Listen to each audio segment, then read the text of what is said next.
And welcome back, everyone. The first real, true box office report of January. January 12th, 2025, of 2025.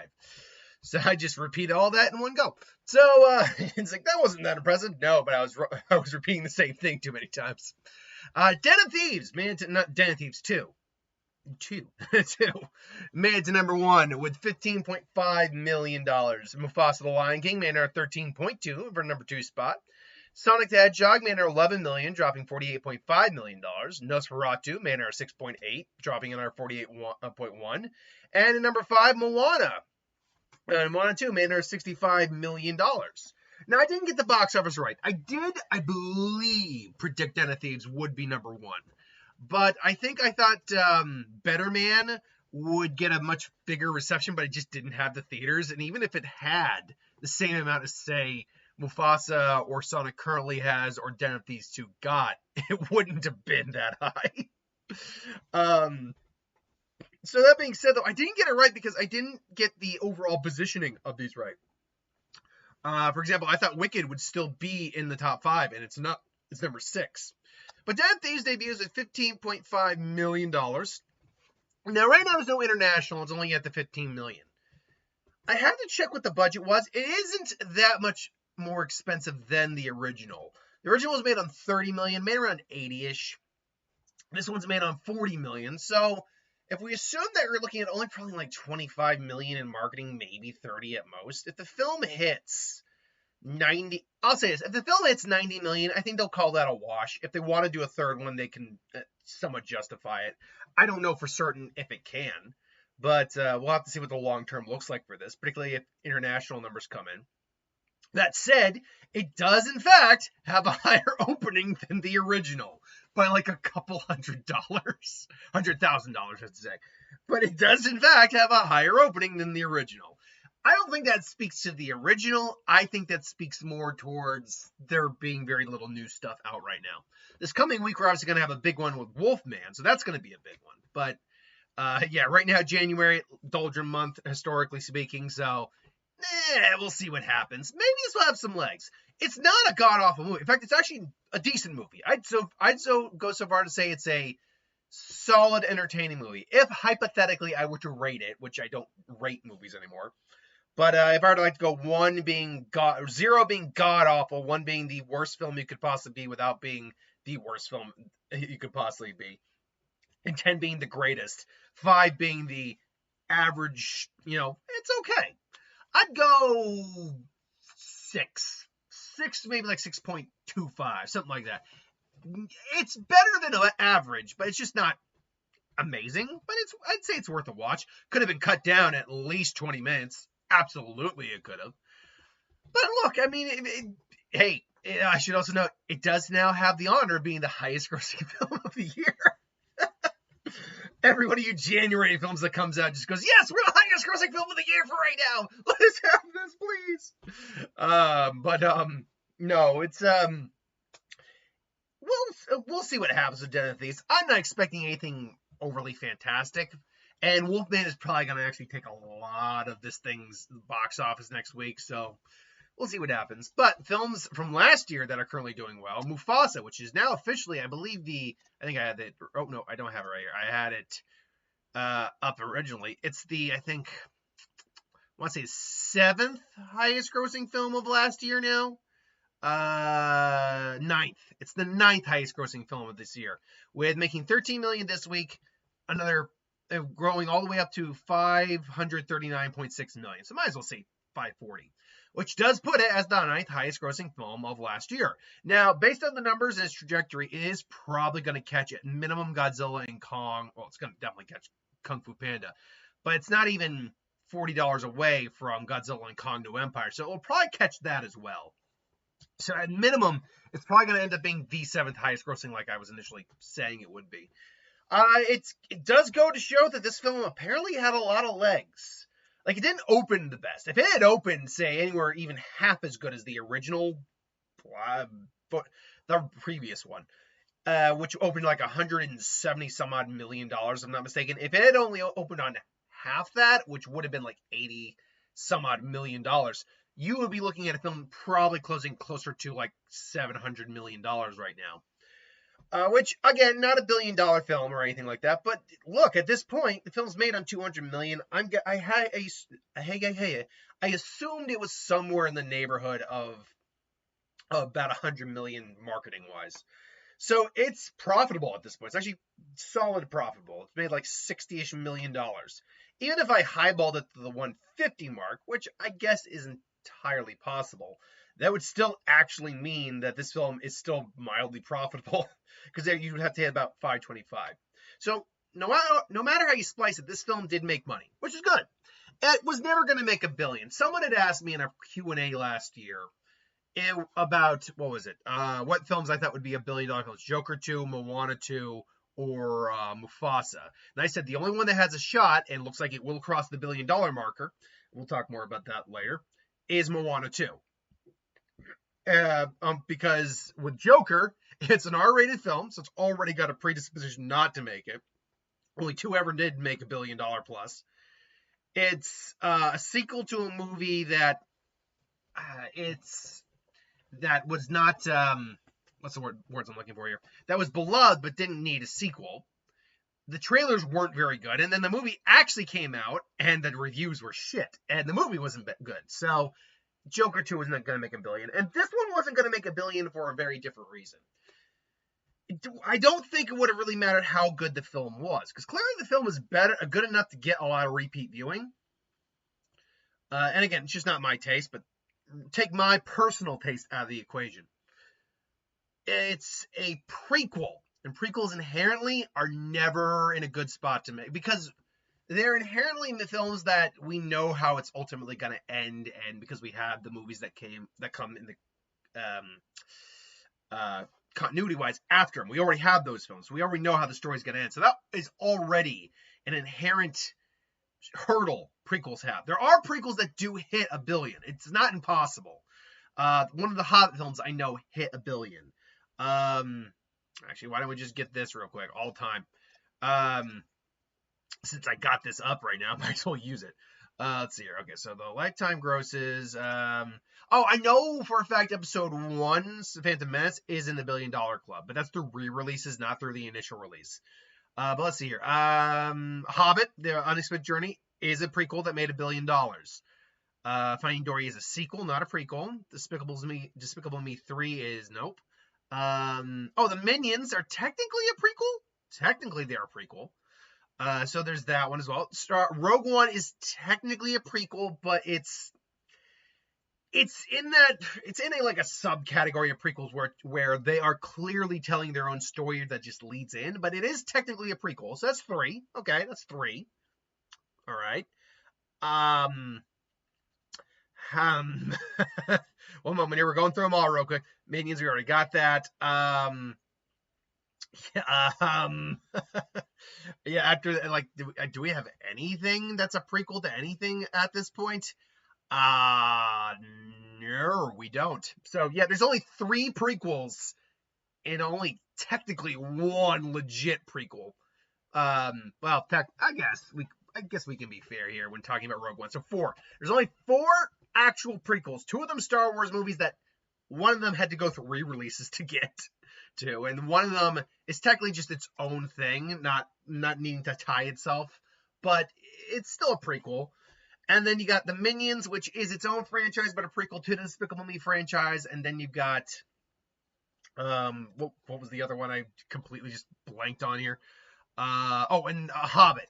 So there's 4 prequels historically in all of history that have ever been able to hit $1 billion, and that's with millions of over 1 million films in all of film history that have ever come out. So they already have an uphill battle. Add on to the fact that there was no buzz for this film. Like, it didn't have a strong opening weekend. $35 million for its opening weekend. That is pitiful for a film on this budget. This is one of those moments where you have to thank God as a studio the International came through. Because otherwise, there would have been a lot of questions about what happened. Why didn't they go see it? And to be fair, there's probably still questions going on about that, because the original did make $1.6 billion. It was the highest animated film of all time.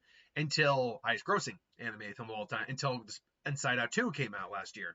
So it's but despite the fact that it was, I have a feeling that not a lot of people cared about the story. About just because even though I want to keep my personal biases or personal taste out of it about what I wasn't attracted to, I do think there is something to be said that why do we need to know this? I think that was because the box office opening weekend speaks for itself. Very few people went out to see this film on the opening weekend because a lot of people didn't have interest. The trailers, quite frankly, weren't that great.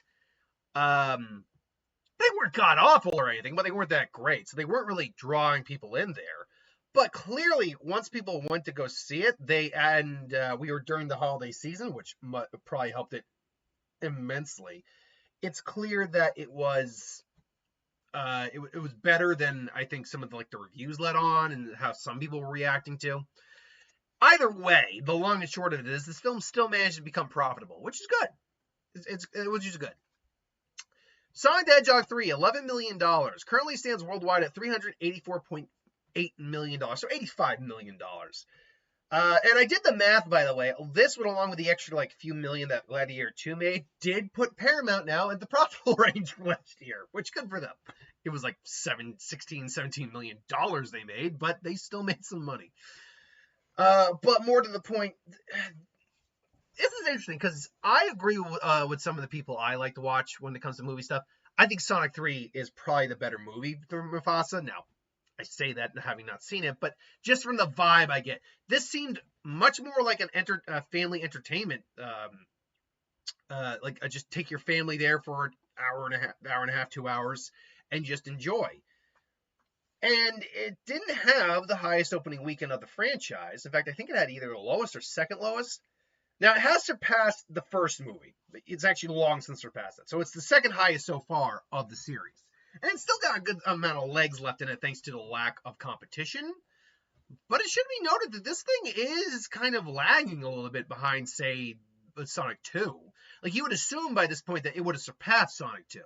And look, between Sonic the Hedgehog 2, hold on. Let's, I'll go this way.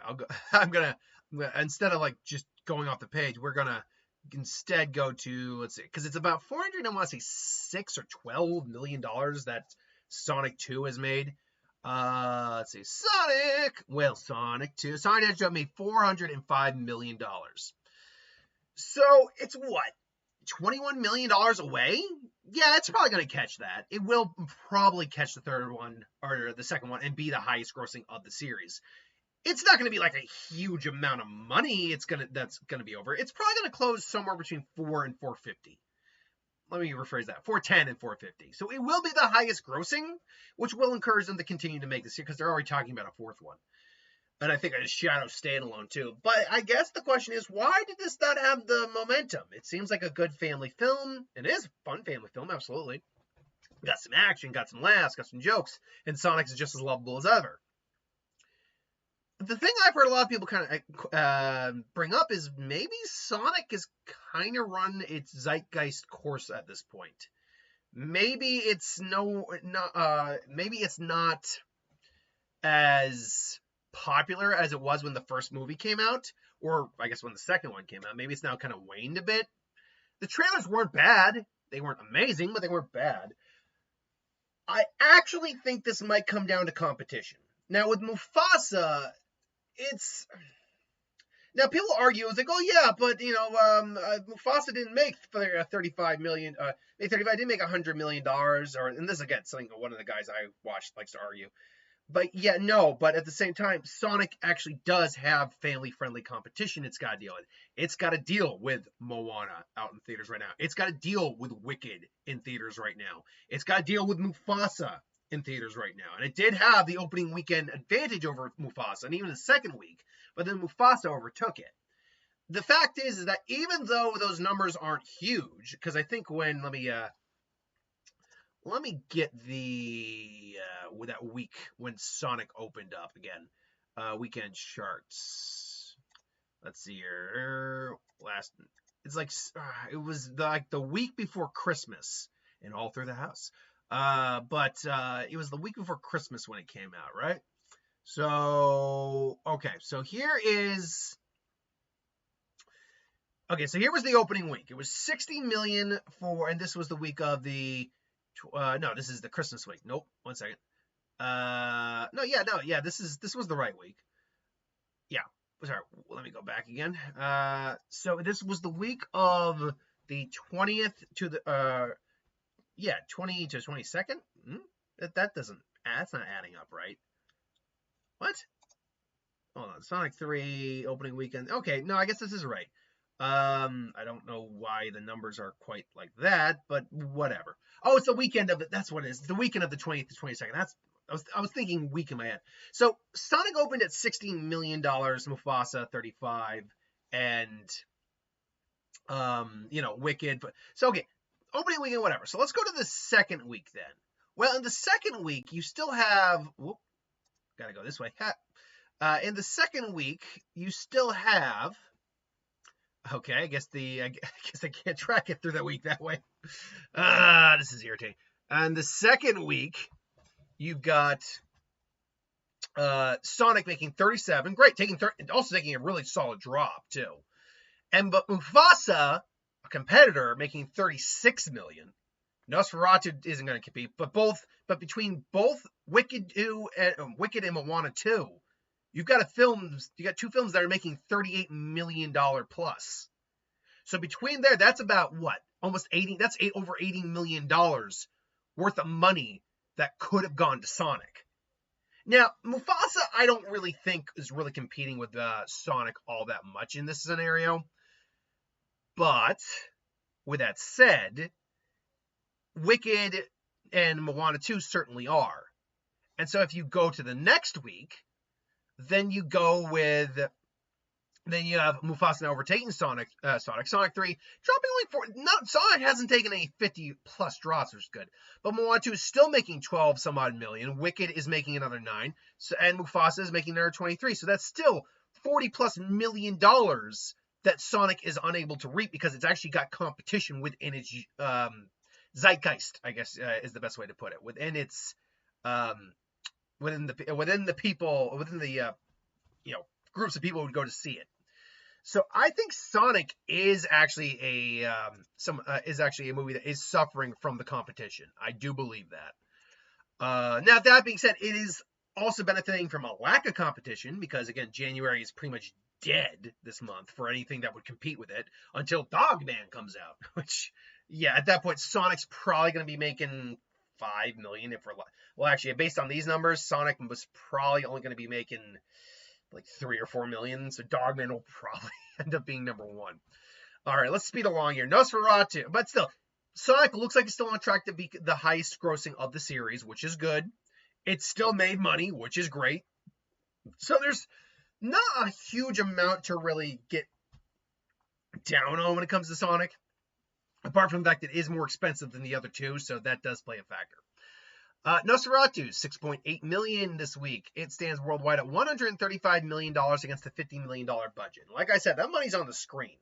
My guess is it's only on roughly about a $30 million budget, maybe 40. So you're looking at a film that is either already made its money back, because it would have to make 120, or you're looking at a film that just barely made its money back this week. Either way, or I mean, at the highest, it's 50 million marketing, but I actually really doubt it is. Either way, it's good on it. Like this film is good. It's, don't get me wrong, it's not a film I want to see again personally, but it's a good film. It's gothic, it's creepy, the acting's fantastic, it is unsettling, it's horrifying in points. It isn't perfect. It's kind of weird in other ways, and not in like oh god, it's so weird. More like what is going on right now? Like that kind of weird. But more to the point is, it's showing that horror still definitely has a place in our culture. Like Smile 2 didn't do anywhere nearly as well as the first one did. Still made some money. This year was a kind of odd year for horror. It wasn't the best to start out with. Movies like Imaginary, Night Swim, Strangers Prey at Night, from what I understand, was not very good. But then you got movies like this, Abigail, Smile 2, so Heretic. So it's been a bit of an up and down for horror, but we'll see what horror starts out with this month with or this year with Wolfman. As it stands, this film will probably at minimum break even, if not make some money, which is good. I mean, good on it. It honestly deserves it. It's a solid film, deserved it. And they were able to use a lot with a very reasonable budget. Moana 2 made her $6.5 million. Okay, Moana 2 stands currently at $989.7 million. So basically rounded up to $990 million. It's hitting the $1 billion. It's going to be the next $1 billion film. I think we can all just like do that and just say it's done. We're good. Yeah, it's going to be $1 billion. Now it's not going to be a major $1 billion film. We're not going to see it get another 100 plus million to hit 1.1, but somewhere in the neighborhood of the 1 billion 20 to 1 billion 30 range is probably where it's going to end, or 50 range is where it's probably going to end. And look, a lot of people called it. It took a little while to get there, but it made it there. So Moana 2 going to be $1 billion film, and the third highest grossing of 2024. And again, what do we contribute to its success? The fact that the first one was beloved, the fact that there are no other animated films out right now. So not only is this family friendly like Sonic, but it's a cartoon, it's an animation. So that's a different genre unto itself that you can bring the kids to, and give them a babysitter for about an hour, or a little over an hour and a half. So there is that. And if the film had just been a little bit more cohesive, I guess, because it is clear that it was a series that was converted into a movie, you probably would have actually had a much higher overall number. Honestly, like 1.1, 1.2 would not have been ridiculous. Just again, because the drop-offs probably would have been much less. As it stands, though, it still did very well for itself. Much better than the first one did. One of the highest grossing films of the year, and got Disney well past that 2 billion profit margin. Between this, Inside Out 2, and Deadpool Wolverine, Disney made $1 billion plus easy. When you factor it all in together, when I did the math, just from the movies alone, they made $2 billion plus of profit. So, yeah. Now, I guess the question also would stand, how much do we think Moana 3, which we have to assume now, and the live-action Moana, because that's happening too, how much do we assume these films, when they come out, and we have to assume a Moana 3 will be made, are going to make? That is a very, very good question. Let's talk about the live-action film real quick. Live-action films haven't always done the best. Little Mermaid barely made its money back, but it still made like 500 some odd million. It was just made on a pretty solid budget. Aladdin did very well for itself. Beauty and the Beast did very well for itself. Cinderella is pretty decent, actually, among the remakes. Did very well for itself. But then you get things like Maleficent 2, which did not do well. Dumbo, which went straight to streaming. Same with Lady and the Tramp. Same with Pinocchio. We actually haven't had a live-action Disney remake come to theaters in a little bit.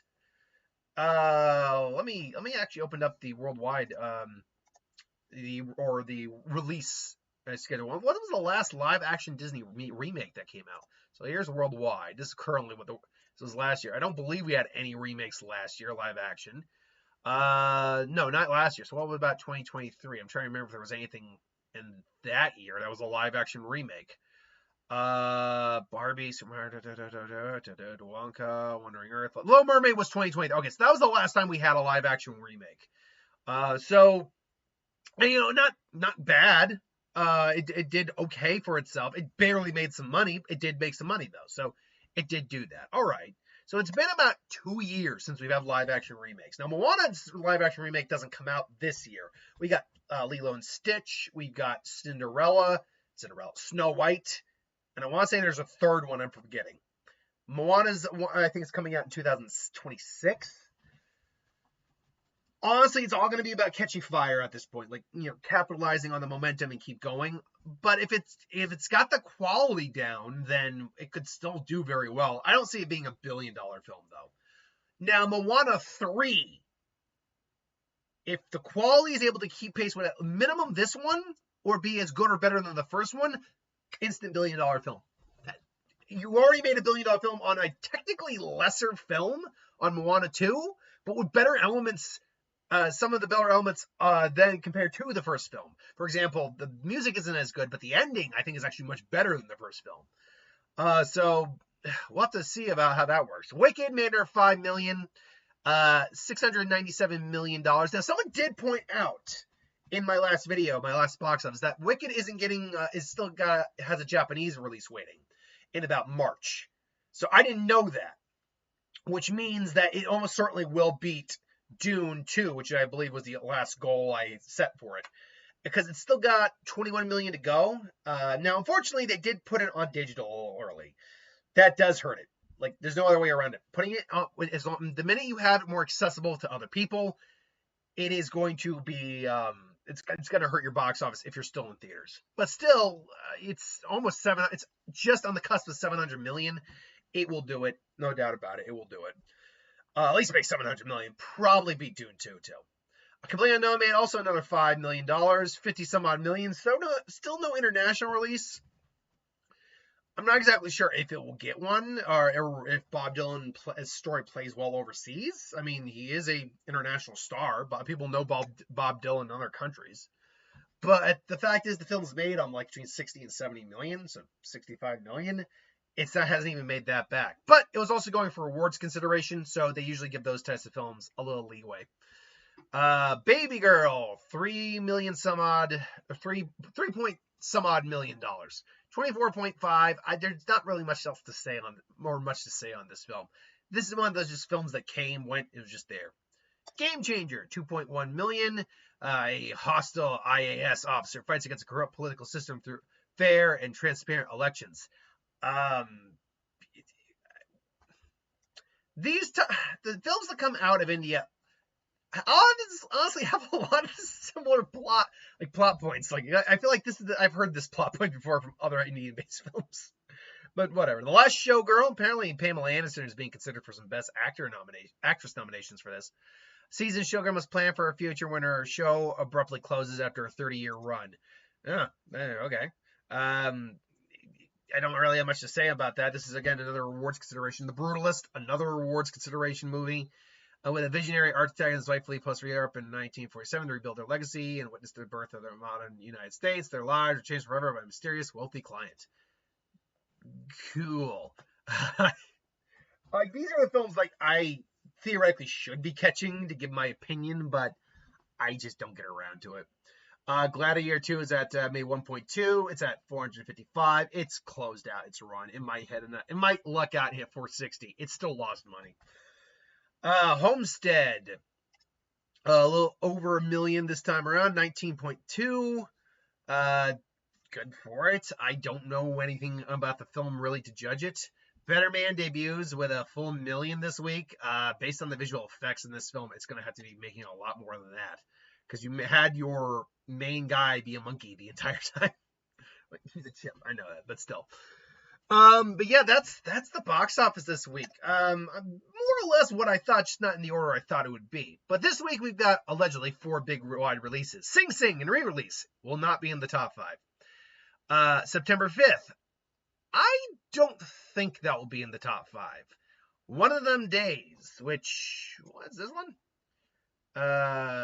When best friend and roommates discover boyfriend's blow. Oh, I saw the trailer attached. This was one of the films I saw attached last night, or today on Thieves. That's a comedy, but I don't know if people are really going to see it because it hasn't been that played. Obviously, number 1 this week will be Wolfman. I don't think that's really any serious doubt. What it will be is a very good question in terms of what it makes this opening weekend, because this film could make in the teens, like 15 to 17 million, still probably be successful because it's probably not made on a big budget. Or it could be as big as something like, say, in the 20, 30 millions, and that would be wildly successful. So, I mean, the trailers have been pretty solid. I'm just not sold on the Wolfman design at this point, but hopefully we'll see like the full Wolfman, like maybe it's like, that's probably the old man like that lives in the house in the movies, or in the movie. That they go and hide in. That is probably what that wolf is, and not our main Wolfman, the father turning. So yeah, anyway, I do think it'll be Wolfman at number 1. It will probably be Den of Thieves at number 2. Although, now I say that, actually, I'm going to take that back. I'm going to think it's Mufasa at number 2. Then I'll go Den of Thieves. Then I'll go... Then I'll go Sonic. And do I think either one of these days or September 5th. No, I don't think either of them will be in the top 5. Then I'll probably say Moana. That will probably be my guess. Based on the numbers, Moana drops less. It's got more appeal. Nosferatu is also a horror film, which means Wolfman's taking money away from it. So again, I'm gonna go Wolfman, Mufasa, Den of Thieves, Sonic, and then Moana 2. That's my predictions for next week. Thanks for watching. Hope you enjoyed, and I'll see you guys for the next one. Later.